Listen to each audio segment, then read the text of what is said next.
Hi listeners, old and new, Coach Kevin Dunn here with another weekly injection of fitness facts. This week I'm answering a listener question about drinking caffeine before a workout. But before that, let's hear from Chris in Australia, who wrote in to ask about trap bar deadlifts. Chris writes, Hi Kevin, I really enjoy your no-nonsense, evidence approach to strength training. I'm an experienced lifter, however I would like to know your thoughts on the hex or trap bar deadlift as a replacement for conventional deadlifts. I have lower back and glute issues which were irritated by conventional deadlifts, so I swapped over to hex bar deadlifts and they seem to be much better for me. Does this variation still hit the same areas as the conventional deadlift, or do I need to add in some additional exercises to make up for any deficiencies? Appreciate your help. Thank you for writing in, Chris. Well, the hex bar or trap bar deadlift is not something I generally prescribe to my clients. In fact, I think the only time I've done so was to use it for heavy carries. I am, of course, well versed in what people see as the benefits, which are mainly that they put less pressure on the lumbar spine, which could be useful in any lifter with a low back injury, and that they're easier to learn and therefore more accessible to most people. I have my own reasons for not using it. As you noted, the muscles being utilized may be somewhat, although not hugely, different. It's a hard thing to say definitively because it depends on anthropometry. That being said, in the conventional deadlift, the main error that I see in the setup is people being too far from the barbell, which allows you to squat down to the bar rather than hinging at the hip. When you squat down, the shins will touch a barbell and push it away from you to the wrong start position. So it's a helpful way to know we're in the right position because you have both visual and tactile feedback. In the hex bar or trap bar, there isn't that tactile feedback from the bar being in front of you. Therefore, a lifter can squat down rather than hinge, which would turn the movement more towards quads than it would hamstrings and glutes. This could be problematic as far as a well-rounded strength program go, or for motor control or motor pattern development, since it's less like a hinge. In fact, there's a spectrum or continuum from squatting all the way to hinging. So we've got a 100% squat on the left and a 100% hinge on the right. At the left, in our 100% squat, we would have really upright positions using more quad, like a goblet squat or a front squat. And on the far right, at 100% hinge, we would have things like a good morning or a Romanian deadlift. The way most people perform the hex bar or trap bar deadlift would put it closer to the middle of this continuum than it would be to the right. And a conventional deadlift would be closer to the right. So I consider it a poor choice to develop the hinge. The next reason is that many people get a sore back deadlifting because they overextend at the top. This being in spite of the fact that they have a barbell against their thighs, preventing this occurring too dramatically. In the trap bar deadlift, you can overextend at the top all you want. So therefore, I think the risk to reward ratio here is off. In addition, you now have to stabilize a load which is able to swing side to side and front to back. I think it's a higher risk factor for people than the conventional deadlift. Your hands are also spread much wider apart in a trap bar.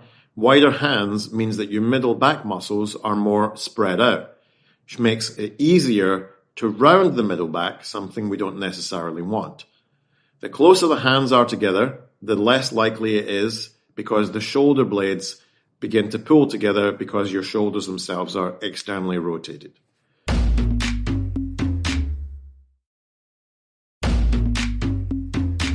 So I would say for you that the real solution here is actually to investigate the low back and glutes, to focus on fixing that so that you can return to hinging rather than moving to another exercise.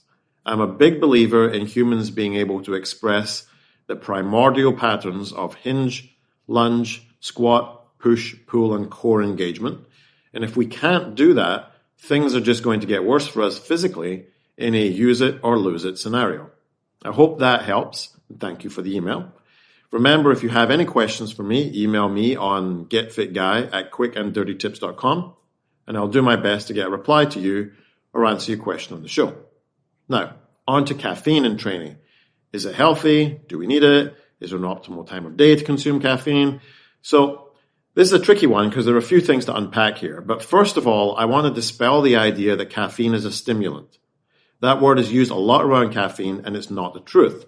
Caffeine is actually an inhibitor. It inhibits the production of adenosine.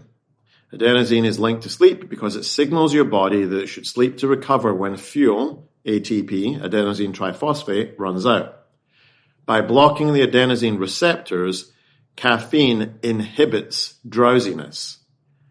It's a really popular pre-workout for that reason. It lets you train longer without feeling tired, and if you're already in a slump, it blocks the receptors telling you that you're sleepy.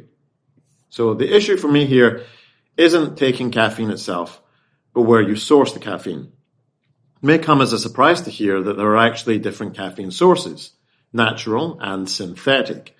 Natural sources being, as you would expect, drinks such as coffee and tea, but also other sources like dark chocolate. Synthetic caffeine is made in a laboratory. It was heavily used by the Axis powers in World War II because blockades prevented coffee from reaching Europe in meaningful quantities, and they used caffeine, amongst other substances, to keep their troops engaged for longer. Here's how it's made. Ammonia, which is a byproduct of the waste system of an organism, is converted to urea. This is then combined with a chemical called chloroacetic acid to form a compound called uracil. This is then converted to a chemical called theophylline and combined with methyl chloride to form synthetic caffeine, which is a chemical known as methylated theophylline. This new substance actually glows bright blue. So it's then rinsed in substances, including chloroform and others which have been listed as possible carcinogens, to remove the blue coloration. Because it's significantly cheaper to make huge amounts of synthetic caffeine than it is to refine caffeine from natural sources, almost all the readily available caffeine-containing beverages from the major players use synthetic caffeine. In fact, in the US market alone, the two largest soft drinks producers use over 3.5 million pounds of synthetic caffeine a year in just their two top products. This doesn't include any of the other caffeinated beverages that those companies produce. Now, aside from the chemical firestorm listed above, synthetic caffeine does not need to be processed by your body in the same way. So it hits your bloodstream very, very fast and with full power. Natural caffeine sources build up gradually in your bloodstream. This sudden spike in alertness, or technically lack of drowsiness, from the synthetic source results in a similarly sharp drop-off, which has you then reaching for another can or bottle of the good stuff. And this is how we end up in that cycle of just having slumps and reaching for more caffeine. Now, as someone who greatly believes in fitness being defined as the absence of disease in the organism, I can't say it would ever be advisable to knowingly expose oneself to potential carcinogens or to a potential for reliance on a substance to get through training or indeed the day. So, is caffeine a useful tool for training? Well, yes. Being alert and being able to go to train is going to be more useful to you than being sleepy and going home for a nap.